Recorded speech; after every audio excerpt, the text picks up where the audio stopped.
So, it turns out that Newton's gravitational force, or the universal law of gravity, turns out to be a conservative force. Now, we talked about conservative forces before. What that means is that the work done is path independent, which means if I start off at one point and I finish at another point, it doesn't matter how I go from the one point to the other point, it just matters that I got there.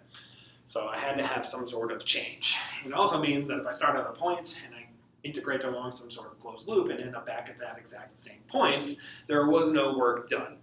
Now, since we have conservative forces, that work being path independent implies to us that we can actually then come up with a new potential, and that's what we're going to call the gravitational potential.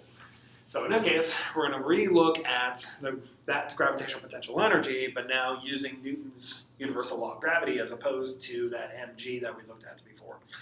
So let's talk about that. So let's say that I have some central body. So here's my central body of mass m, and I'm going to have some other mass here, m. And what I want to do is I want to move this one from some initial location. So let's say initially this guy is here. So this is my center to center distance. Let's call that r1. And I want to move it to some final location here. So let's call that r2. And we're going to do this along some pre-described path. So this path here, going from here to here. So if I cut out a small section here, this is my DL.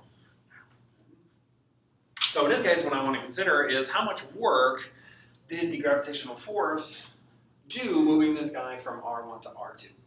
So first things first is we're going to look at a differential work. So the differential work to move this thing from this location some differential amount is going to be dW. So dW then is going to be equal to the gravitational force dotted with the differential amounts at which I move this thing, which is going to be dl. Now, since I want to know the entire work in this case, we're then going to integrate both sides. So the left-hand side is simply going to be the net work, which is then equal to the integral of the gravitational force dotted with dl. Now, here, what we know is that the gravitational force, though, only points in the r hat direction. So if I was looking at this, any place that I'm here, that force is always going to be towards the center, which means that this thing is always going to point in the r hat direction. This thing is going to have a component which is in the r hat direction, but also has a component which is in the theta hat direction and in the phi hat direction. But since theta hat and phi hats are in different directions, at least 90 degrees compared to that of the r hat direction, then we know that dot product then is only going to pick out the piece which is parallel to it, which means it's only going to pick out the r direction. So what that means then is I'm going to rewrite this then as simply the integral of fg times dr. Since in this case, fg points this way, dr is also in this direction, so those two are in the same direction. Now we know this guy by definition though is negative, so it's going to be equal to negative the integral of gmm over r squared dr. But all of this stuff here is equal to a constant. I'm going to integrate that from the initial position to the final position. So this is then going to be equal to minus gmm integral r1 to r2 of dr over r squared. Now, the integral of dr over r squared is the same thing as negative 1 over r.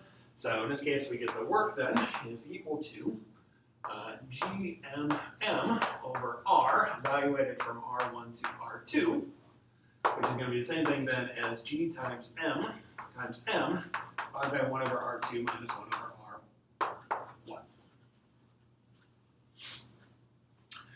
Now, we also know, by definition know, that the work done is the change in the potential energy, or at least negative the change. So this is equal to negative of the change in gravitational potential energy. So let me call this actually capital G instead. There we go, distinguish that from the other one. So in this case, I'm getting that the final gravitational potential energy minus then the initial gravitational potential energy is then equal to gmm times then 1 over r1 minus 1 over r2.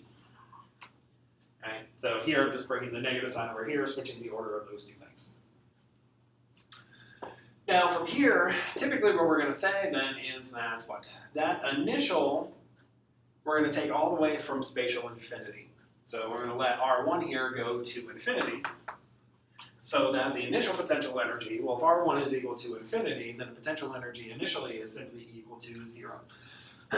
So, again, when we go back to potential, remember that potential energy, we can set some sort of reference 0 to be wherever it is that we want. When we looked at mg, which was the gravitational potential for near the surface of the Earth, we said that we could choose it wherever we wanted to be, and wherever that 0 was, we just called simply 0.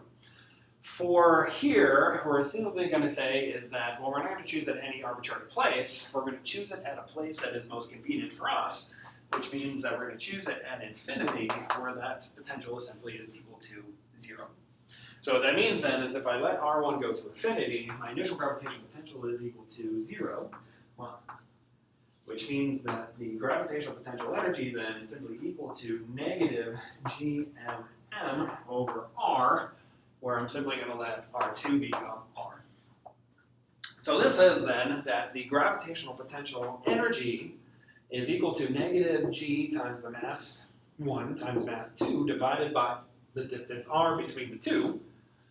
But what this really means is that this is the potential energy relative to the 0 point, which is spatial infinity. So that means, again, if I go back to my picture, so let's draw a new picture, that if this is my mass m1, I have another mass over here, m2. These two are related, separated by a distance of r. We would then say that the potential energy that the system has then is minus gm1 times m2 divided by r.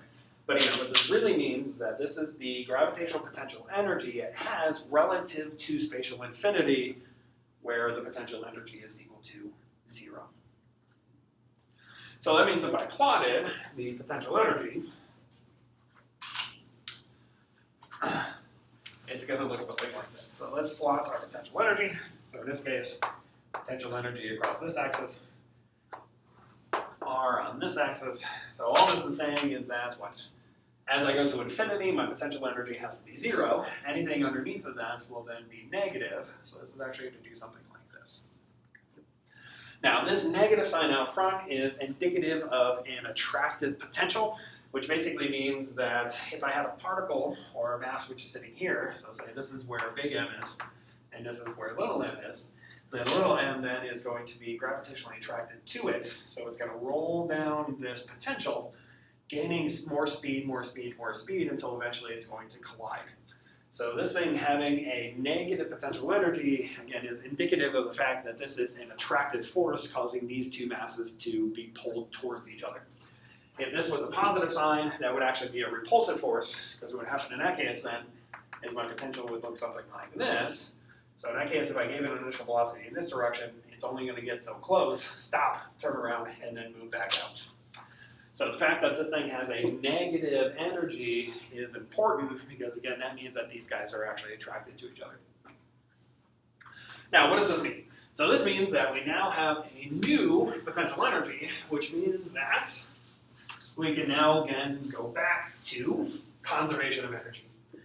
So in this case, the only thing that's going to be different is we're going to have the change in kinetic energy plus the change in potential energy is equal to the work done by the non-conservative force. But in this case, our change in potential energy is going to be the change in this type of gravitational potential energy. Now, typically what's going to happen in these types of problems, which we'll see some in a little bit, is that what?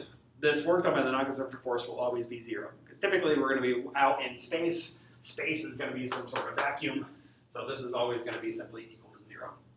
So the only thing that's going to be different now is this will always be gravitational potential, but it's going to be this gravitational potential energy as opposed to mgh as we had before. But ultimately, now we just have 3 types of potential energies. We have u of little g, which again is mgy. We have u of the spring, which is 1/2 kx squared. And then now we have u capital G, which is negative g m1, m2 over r. Where again, r is that center to center distance between the two of these objects.